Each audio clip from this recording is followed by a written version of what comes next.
Dan ada yang komen, sayangnya masih GTX. Oke, sekarang gue naikin nih ke RTX yang 3050 6GB. Oke, jadi ceritanya gue kemarin ngontenin PC kantoran gue ini yang emang gue jadiin buat gaming PC pribadi gue di rumah buat ngedota. Dan ternyata banyak banget nih yang minta video panjangnya. Ternyata banyak yang suka gitu. Gue kira awalnya tuh ini tuh segmented banget. Jadi di video kali ini gue bakal jelasin step by step gimana caranya bikin gaming PC yang base-nya tuh dari PC kantoran kayak gini. Jadi kalau kalian punya PC kayak gini di rumah atau kalian penasaran gimana sih caranya maksimalin biar bisa gaming, kalian berada di video yang tepat. Tapi sebelum gue yeping lebih jauh, bisa pencet tombol subscribe-nya dulu biar kita makin semangat bikin konten PC kayak gini. Kalau belum kenal sama gue, kenalin nama gue Anes. Kalau udah kenal, kita lanjut. Oke, pertama apa aja nih yang kalian perlu buat bikin PC kayak gini? Bumbu-bumbunya adalah pertama PC pre-build-nya ya, jelas.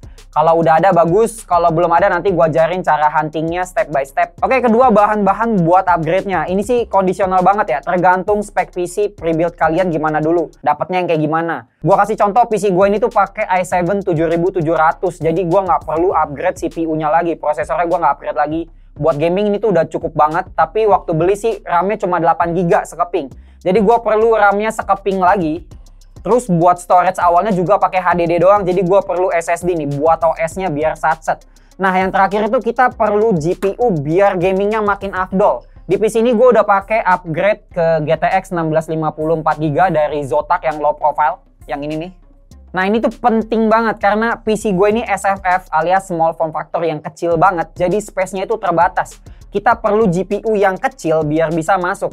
Dan satu hal lagi, karena PC ini tuh PSU-nya cuma 180 watt aja. Jadi kita tuh terbatas banget pakai GPU yang nggak perlu pin power biar masih cukup supply listriknya. Itu nggak ada pin powernya ya.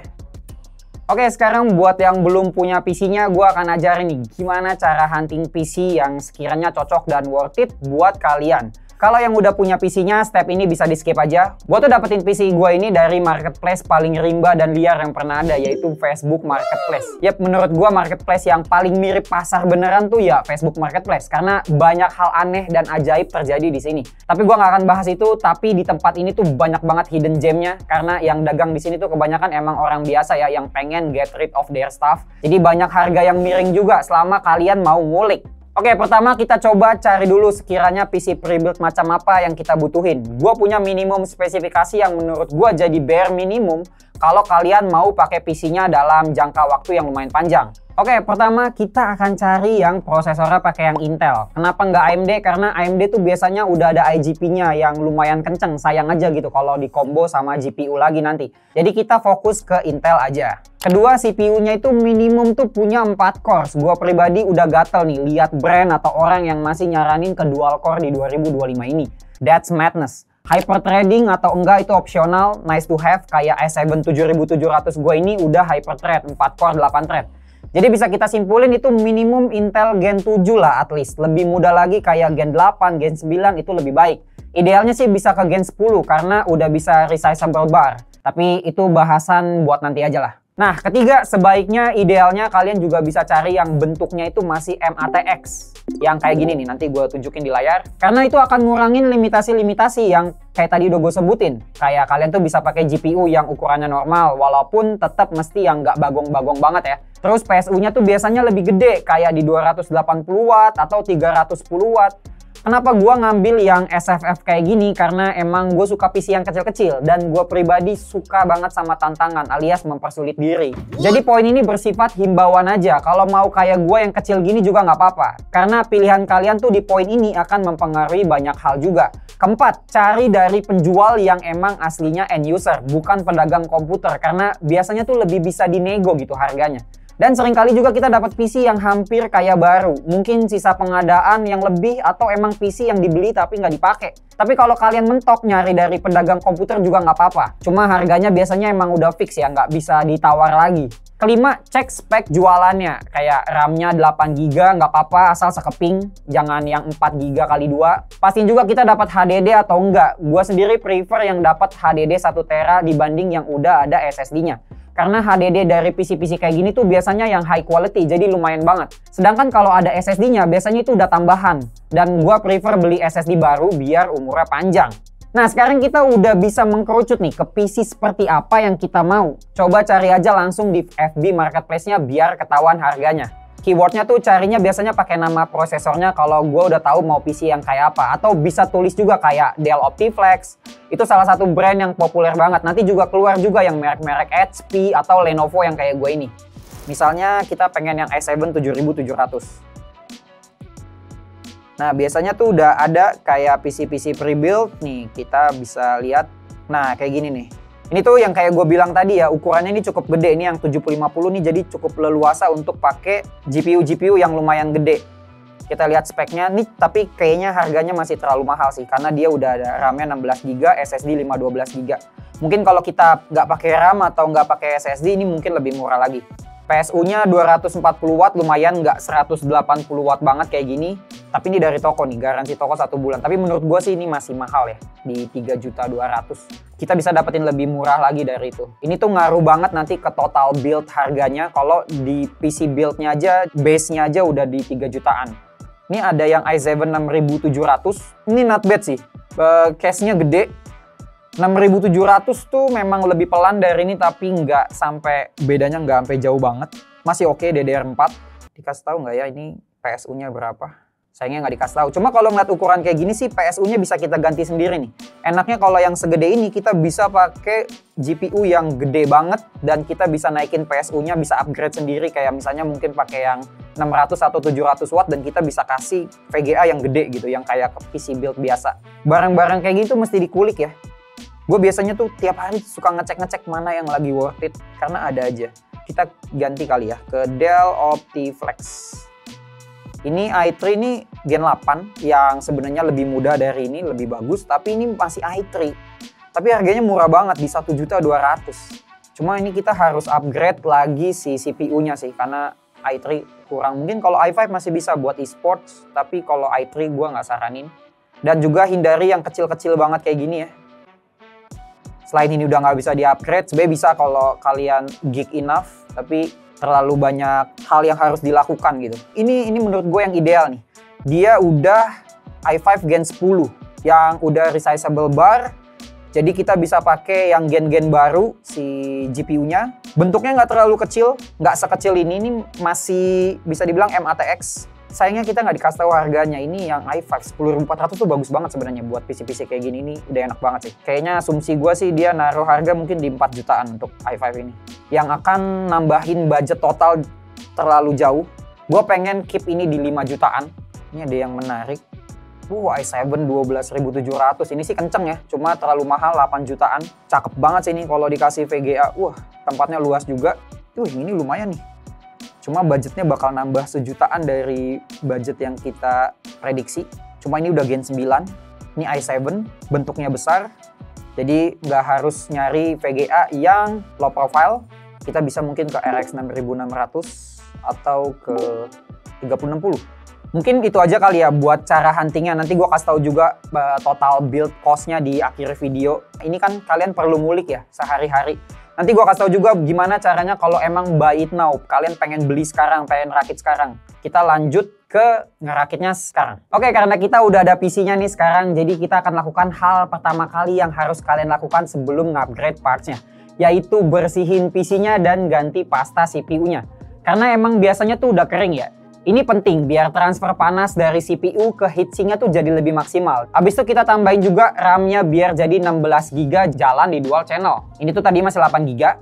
Kalau udah ada Windows-nya di HDD juga bisa di wipe aja karena biar kita jadiin storage, kita cuma perlu colok SSD aja terus install Windows di SSD-nya. Gua nggak akan terlalu detail nih untuk step-step kayak gini, nanti videonya jadi 2 jam. Oke, kita buka aja dulu.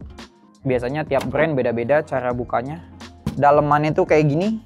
Klik di sini, tinggal tarik.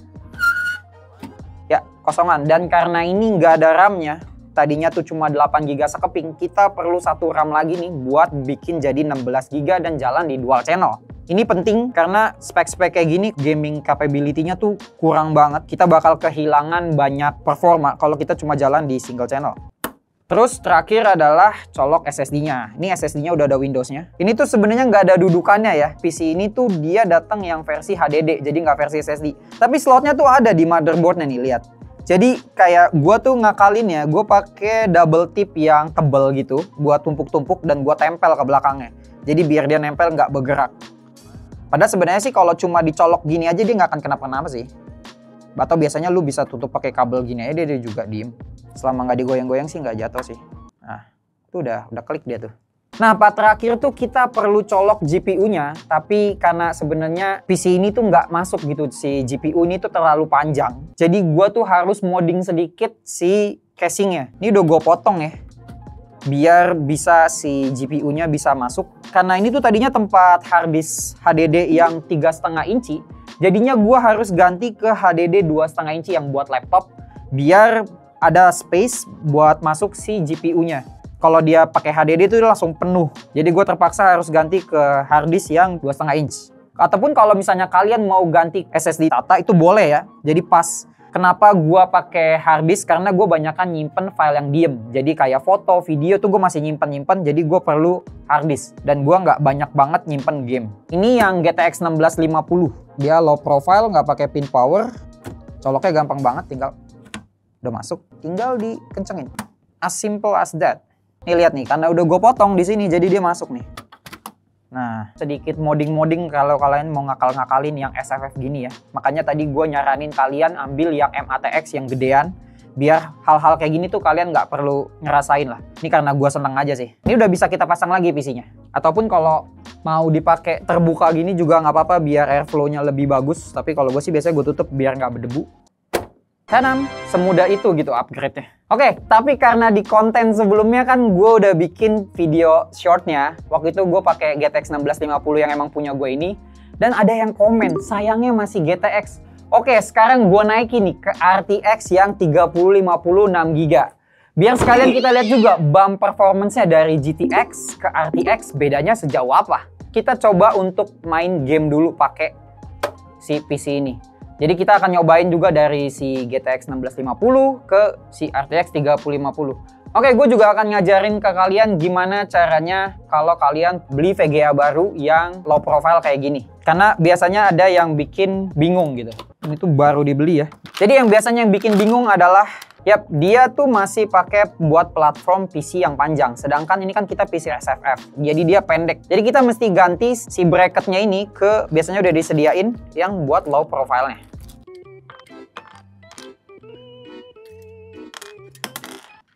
Tadam, semudah itu. Lalu kalian pasang yang barunya. Oke, udah kepasang nih. Aman. Jadi tinggal pasang aja ke PC-nya kayak yang tadi 1650. Dan sekarang kita mau cobain gaming performance-nya dulu kayak gimana. Let's go. Oke, PC-nya udah gue cobain dan kita akan lanjut ke benchmark ya. Kita benchmark sintetis dulu. Dari pas nggak pakai VGA alias masih ngandelin Intel HD 630-nya sampai ke pakai GTX 1650 sampai ke RTX 3050. Di 3D Mark Time Spy dulu nih, skornya ada di 431 ke 3613 pas pakai 1650 dan 4841 pas pakai RTX 3050. Jadi ada peningkatan nih sampai ke 33% dari pas pakai 1650 ke 3050. Di Firestrike nggak pakai GPU itu skornya di 1027, pas pakai 1650 jadi 8497 dan pas pakai 3050 jadi 10374. Peningkatannya sampai 22% dari 1650 ke 3050. Untuk CPU-nya ya mostly udah pada tahu lah ya, PC dengan i7 7700 itu performanya gimana. 8 tahun lalu sih ini salah satu prosesor yang ngebut banget, but time flies. Buat gue performanya di 2025 ini ya jadi bare minimum aja buat gaming. Yang di Cinebench R23 skornya dapat segini, di Geekbench segini, dan gue cobain juga nih PC Mark 10 PC yang dapat skor segini. Masih oke banget mengingat harga yang kita keluarin buat PC ini tuh sangat-sangat affordable. Buat suhu si RTX 3050-nya sendiri, selama pengetesan sih aman ya. Gue jalanin grafik test di Cinebench R24 itu suhunya cuma ada di 70-an derajat Celcius saja. Peaknya tuh ada di 78 derajat dalam keadaan casingnya ketutup kayak gini. Jadi aman banget. Cuma suaranya aja nih yang kayak jet pas lagi full load. Karena kipasnya tuh kan kecil ya, jadi dia butuh RPM tinggi buat dapetin pendinginan yang pas sama suhu yang di generate. Jadi siulannya makin nyaring. Oke, kita lanjut ke gaming. Pertama dicobain di esports dulu di Dota 2, ternyata 1650 performanya udah esports ready banget nih. Jatuhnya performanya mirip sama pas pakai 3050. Ini sih udah masuk akal ya, karena emang Dota 2 itu CPU bound, alias lebih banyak bertumpu sama komputasi prosesor. Dan karena masih pakai CPU yang sama, performanya jadi mirip-mirip aja. Di Valorant juga ternyata peningkatannya kurang signifikan. Karena emang performanya 3050 kerasa kurang keluar aja di game-game esports kayak gini. Which means kalau kalian cuma perlu esport machine, 1650 masih cocok di build kayak gini. Tapi di sini nih, letak RTX 3050 bisa bersinar karena udah punya ray tracing cores yang bikin kita bisa mainin game dengan ray tracing. Kalau di GTX 1650 tuh belum bisa ya. Langsung aja kita hajar pakai Wukong di setting medium preset dengan ray tracing very high, yang ternyata bisa dapetin FPS di 50-an loh. Ya walaupun dengan bantuan super resolution juga, tapi tetap ini sih udah playable banget. Feeling mainnya tuh udah mirip-mirip sama konsol lah kalau di 1080p kayak gini. Lanjut kita nyobain di Cyberpunk dengan benchmarknya, tekstur quality-nya di high, ray tracing-nya kita onin semua, DLSS-nya di quality, masih bisa dapetin average FPS di 79-an. Asik banget. Oh ya, perlu di notes juga nih, semua pengujian RTX 3050 6GB di sini tuh jalan di PCIe Gen 3 ya. Karena PC-nya emang masih di Gen 3 aja, jadi emang nggak full potensialnya keluar semua. Oh ya, sewaktu di benchmark Cyberpunk tadi juga kita pantau nih wattmeternya buat lihat power consumption-nya. Peak-nya itu untuk total PC cuma mentok di 140-an watt aja. Ini tuh udah daya maksimal yang PC ini bisa sedot dari power outlet. Jadi buat PSU-nya yang 180 watt ini tuh masih aman banget. Masih ada headroom tapi mending lebih-lebih kayak gini ya dibanding pas-pasan. Oke, sekarang kita bahas nih berapa cost yang kita butuhkan untuk dapetin performance yang mirip-mirip kayak benchmark yang tadi kita udah lihat. Jadi gue akan coba simulasikan karena hunting di FB itu kan butuh waktu dan momentum, alias nggak bisa diburu-buru. Jadi gue di sini akan pakai harga dari Tokped alias dari pedagang komputer aja sebagai acuan seandainya kalian mau build PC kayak gini sekarang juga. Jadi buat PC dengan semua requirements yang tadi udah gue sebutin di awal, kita tinggal cari aja i7 7700 di kolom pencarian. Ada nih Dell Optiplex 7050 yang bisa kalian pilih nih speknya mau RAM berapa, mau SSD-nya berapa. Gua akan pilih yang tanpa RAM dan tanpa SSD karena itu bisa beli sendiri dan harganya malah lebih murah kalau beli sendiri. Harga PC-nya tuh di 1,9 juta. Sekarang kita cari RAM DDR4 16GB. Kita cari yang baru aja nih. Ada T-Crate yang baru di 475.000. Lanjut kita cari SSD-nya. Gua ambil batas bawah aja. NVMe dari Adata nih ada 256GB yang cuma 315.000 aja. Udah cukup banget buat sistem dan 1-2 game gede. Jadi total udah 2,6 jutaan nih. Lanjut ke part paling mahal yaitu GPU-nya. Kita dapetin si RTX 3050-nya di 3.095.000. Jadi total build kali ini tuh di 5,7 jutaan. Dan buat yang kepengen pakai GTX 1650 low profile sayang banget nih. Stok barunya itu udah susah ya. Di marketplace tuh banyakan yang second di 2,2 jutaan yang menurut gua udah kurang worth it lah. Mending ke RTX 3050 aja langsung karena VRAM-nya juga lebih gede 2 GB kan. Kecuali kalian dapat dari temen yang kondisinya masih oke dan harganya masih masuk ya silakan aja. Oke, jadi gimana dengan duit yang dikeluarin dapetin performa gaming yang kayak tadi udah sama-sama kita lihat sih, well ini oke juga ya. Bisa jadi solusi buat yang perlu gaming PC buat esports title atau bahkan game AAA dengan ray tracing tapi budgetnya terbatas. Proses rakitnya juga simple, nggak dari 00 banget, bisa dilakuin sendiri di rumah karena emang sebenarnya buildnya tuh masih kehitung gampang lah. Nah yang gue suka juga PC-PC kayak gini tuh nggak rewel ya. Gue pakai dari zaman pandemi nggak pernah rusak padahal gue tipe orang yang suka bongkar-bongkar. Nggak kayak PC rakitan yang kalau dibersihin aja suka ngambek nggak mau nyala ya kan. Gue yakin pasti banyak yang relate nih. Terus ini PC karena bekas kantoran jadi lisensi Windowsnya itu nempel di motherboard. Jadi gue nggak perlu beli lisensi lagi Windowsnya Auto Ori Lifetime. Tapi perlu kalian tahu juga bahwa PC pre-build kayak gini pasti punya downside atau kekurangan lah.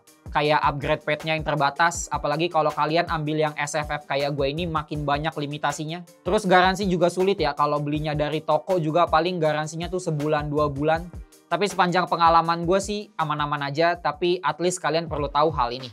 Oke, segitu aja yang gue bisa share buat PC Pre-Built Adventure kali ini. Kalau penasaran atau ada pertanyaan bisa langsung hit kolom komentar, kita diskusi di sana. Atau kalau mau request buat episode selanjutnya juga kabarin aja di komen. Like dan share video ini kalau menurut kalian video ini informatif. Kita ketemu lagi di adventure lainnya. Nama gue Anes, ciao. 1650 nih, punya gue.